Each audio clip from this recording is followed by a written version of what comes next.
It's time for a Patreon Q&A session. All right. So how do you get to our Patreon again, Ian? Go to you go to patreon.com/CU podcast. I'm waiting for you to get it right one time. I did. I have. And it was we're gonna change the tiers around. We'll announce that formally next time in terms of what's going on that. But here's the first question. Here we go. Hopefully this doesn't blow our eardrums out. Okay. Hey guys, this is Gizmo from California calling in again. And what with the Super Nintendo Mini, selling like hotcakes when it came out, and even in the UK and in the US, what's the possibility of there being another mini console, like say the Nintendo 64 or even the GameCube, for that matter? While I think it's a possibility for the N64, there are some hopes that I think we might see some other mini consoles like the PlayStation 1, for example. But again, that's just wishful thinking. Do you think this might be possible? Or do you think that the mini N64 will sell even better or even the same as the SNES? I hope to hear your answer and wish you a good day. And Ian? My man! All right, I paused it before that last gizmo. Okay, I'm still hedging my bets on a Nintendo 64 Classic. I'm like 50-50 on it. At first, I thought there's no way it's going to happen just because the controllers are more expensive than a Super Nintendo and NES controller. They're a lot more complicated. You're going to have to include 2 or more with that, potentially, depending on what games you're going to include with that. So it's a little bit more going on with an N64 because of that. There's also the aspect of the games costing more on a virtual console or aftermarket versus Nintendo and Super Nintendo, so you're cannibalizing a lot more. You're also talking about the emulation technology being a lot more, not primitive, but not as clean as Super Nintendo and NES when you talk about the N64. Not that I can't figure that out.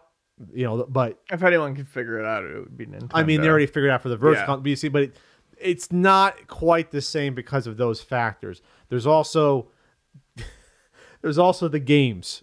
You're going to be hard pressed to find that elite list of games and get the rights for it.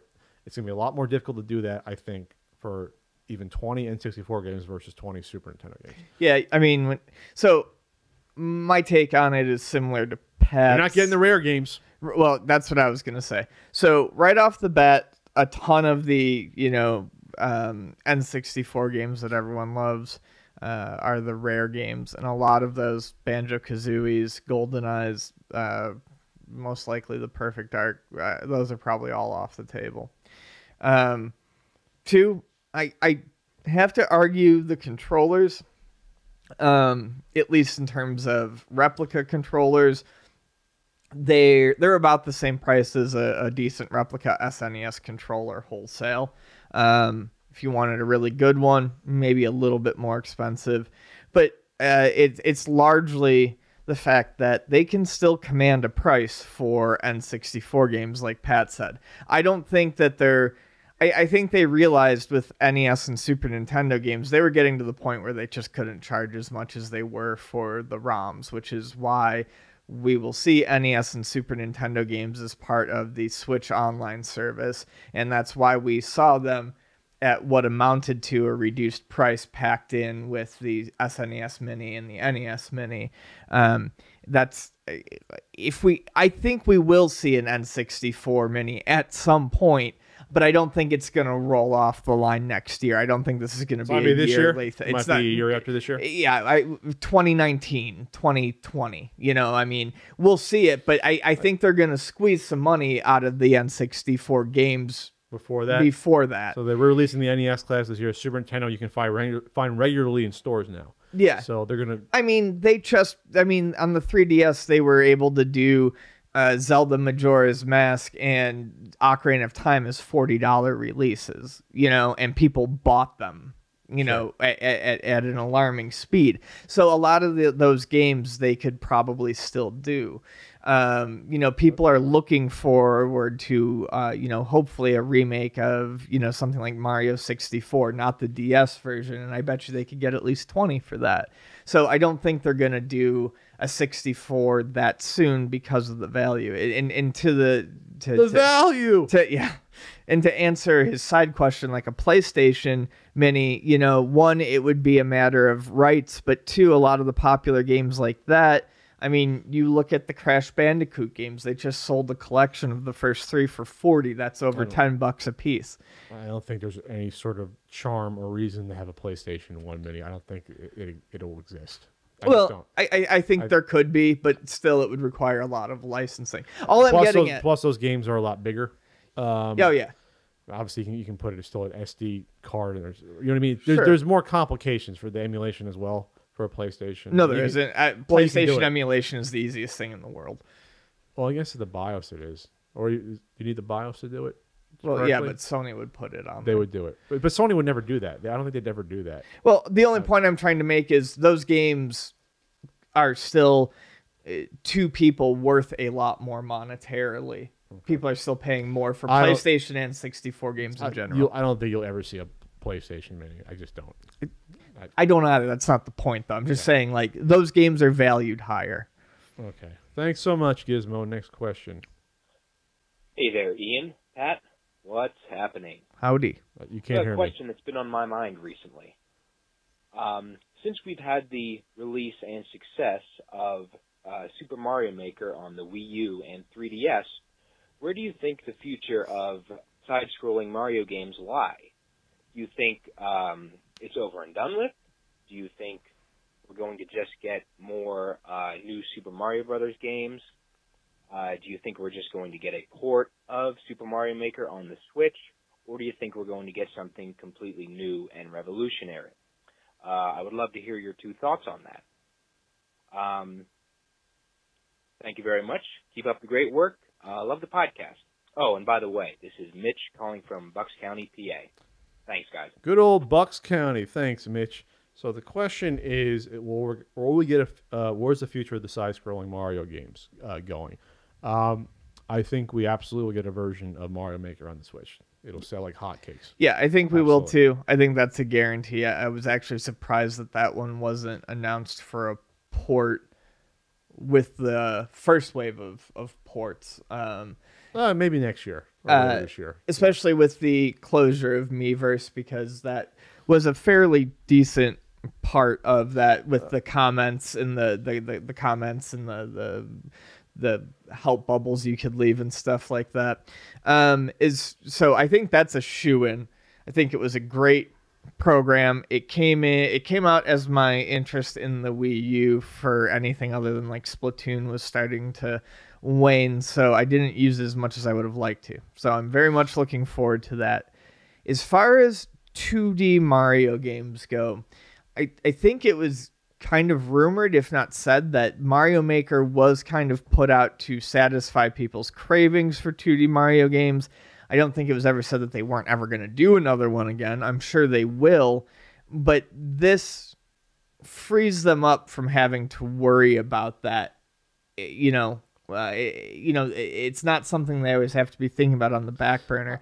And I think that's good, because New Super Mario Bros. On the DS was pretty decent. New Super Mario Bros. 2 on the 3DS was phoned in. New Super Mario Bros. U on the Wii U was okay, but it seemed like they were losing their creative desire to kind of do these. So maybe they need a good long break from them. And yeah. I think Super Mario Maker is the right answer if they want to take a break from doing 2D Marios. Just let people have fun making their own for a while. Yeah, I mean, they don't.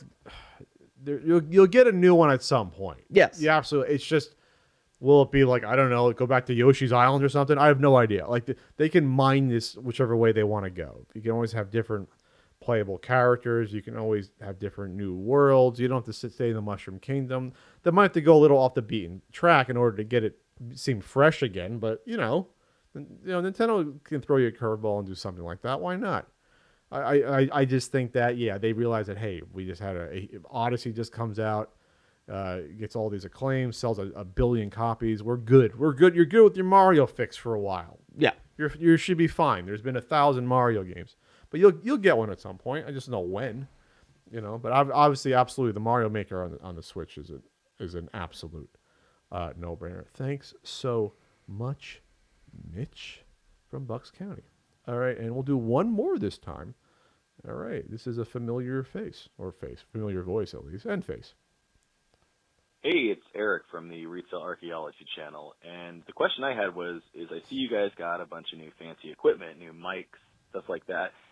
So I was curious if you guys could take a minute and talk about what that stuff is and maybe some of the other equipment and stuff that goes into making the podcast, just for some of us that are curious. Anyways, thanks a lot, guys, and keep up the great work on the podcast. Why, thank you. What goes into a podcast, Ian, besides angst and being overly emotional? What goes in? What do we got here, Ian? What do we got? We got a laptop. We got a mixer, which is dying, which is why you hear some little white noise here. We got a webcam. So you need a camera if you record it. Yeah, you have a computer to record audio-wise, and you have microphones. What are these? These are Shure SM7Bs. These are pretty much the standard for the industry. Like, these are like the top of the line ones, but you don't have to get these. The Audio Technica ones are pretty good. Those were great. Not as good as these, but these they were are good. Deeply sensual. These are smooth. Yeah.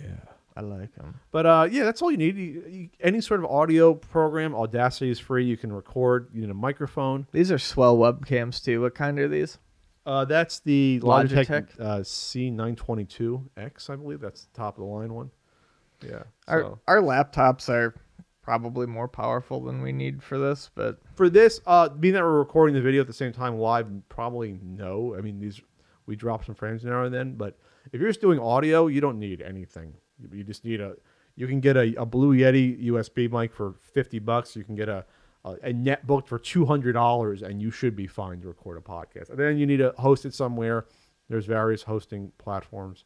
The mixer's a Behringer. I mean, you don't need a Behringer though. If it's just like one person, you can just get a USB mic and you should be fine. We're fancy. Yeah, sure. We have inputs and stuff. But Behringers, I mean, are cheap. Bears, they're cheap, as you can hear. I wouldn't recommend them for like DJing or audio stuff. I wouldn't recommend like their audio equipment for higher end stuff, but for mixing or for like podcasting or for simple stuff, I mean, they do what they say on the tin for the price.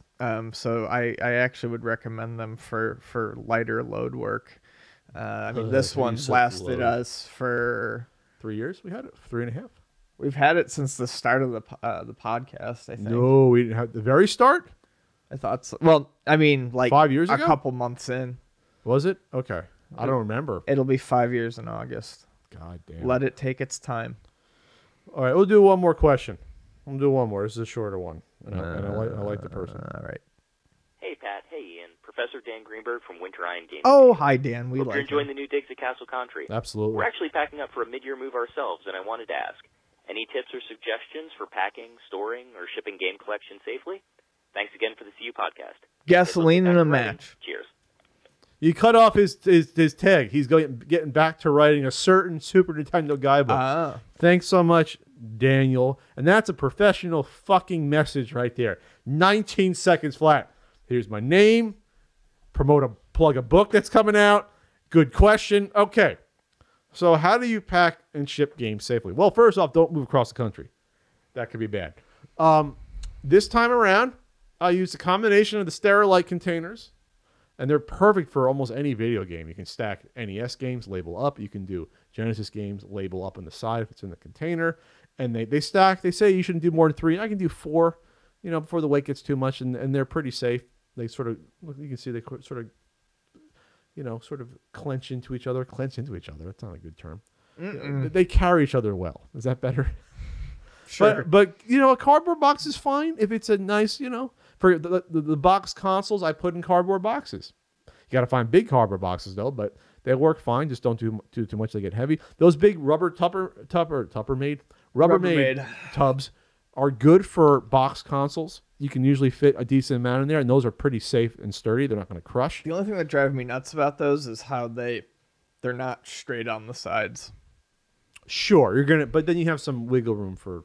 You can pack. Yeah, you can put like Nothing wrong with packing some material. curves on those tubs. Nothing wrong with that. So yeah, that's how you move a bunch of games. The other way you move a bunch of games is don't have a bunch of games. Have less stuff. That's the other. That's one of the main reasons why I got rid of a large my NES collections. Absolutely. I didn't want to fucking move it again. That's why you got me that Caltron manual. That's right, you didn't. Thanks for the question, Daniel. So if you want to ask a question, it's patreon.com/CU podcast. And Ian's going to perhaps do some writing starting this week. And then we're going to give you guys more value, more better, gooder value for the Patreon. Yeah, we are.